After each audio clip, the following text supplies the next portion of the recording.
हे अतिथि तुमको स्वागतम, हे अतिथि तुमको स्वागतम, स्वागतम स्वागतम। धन्यवाद पिलाने आम अनुष्ठान पिलाने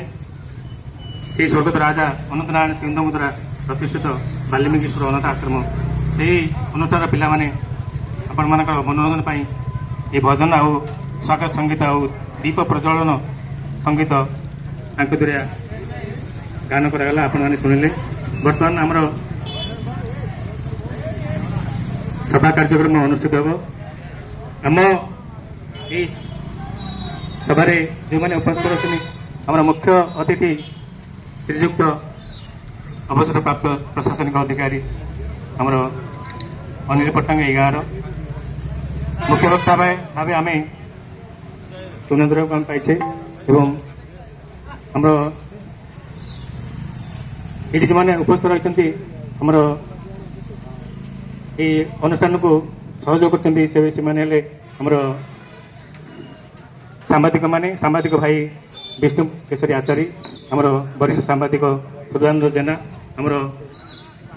वरिष्ठ शिक्षक त्रिनाथ साहू एवं तांकरी प्रशंसक आम जगमोहन अंचल प्रकाश चंद्र साहू मु समस्त को आमर ये उपस्थित अच्छा आमर राजू भाई जे कि आमर लाइब्रेरी संपादक अच्छा कृष्णचंद्र लाइब्रेरी समस्त को आम अशोक गौड़ उपस्थित रही आम गोलोक भाई ये उपस्थित रही समस्त को आम सभा को स्वागत जनाऊँ। वर्षार टे आगमन होती तेणु आम काठसांड आम किसी प्रोग्राम करूँ आमर गरीब मैंने बसती आमर ये किसी शीत वस्त्र प्रदान कर तेणु किसी डेरी नक अनुरोध कर भाई शिक्षक जी वयोज्येष्ठ शिक्षक त्रिनाथ साहू से किसी रोजांग विषय कह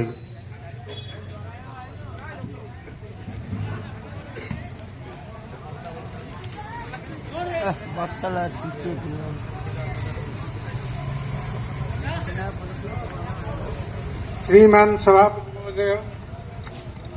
उपस्थित भद्रवृंद, मोर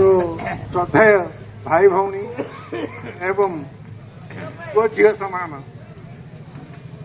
व्यक्तिवृंद, आज स्वर्गत अनंत नारायण सिंह 22तम जन्म दिवस तिरोधान दिवस आज 22तम तिरोधान दिवस दिवस पालन करने बोली आमे आज एठारे एकत्रित हुई अवदान अनंत नारायण सिंह एभली लोक सी समस्त दुख बुझा लोक समस्त उपकार करने लोक समस्त ये कथा बुझा लोक कि चाषी कि मुलिया कि समस्त को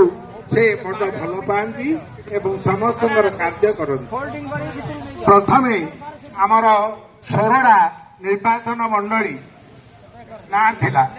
वर्तमान सानखेमुंडी निर्वाचन मंडली ना बदली जाइछि।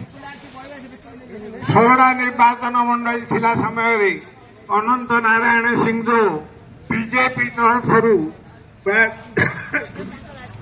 एमएलए मंत्री ये सब आमर सोरडा निर्वाचन मंडली अनेक गुड़िया उन्नति कर उन्नति कथा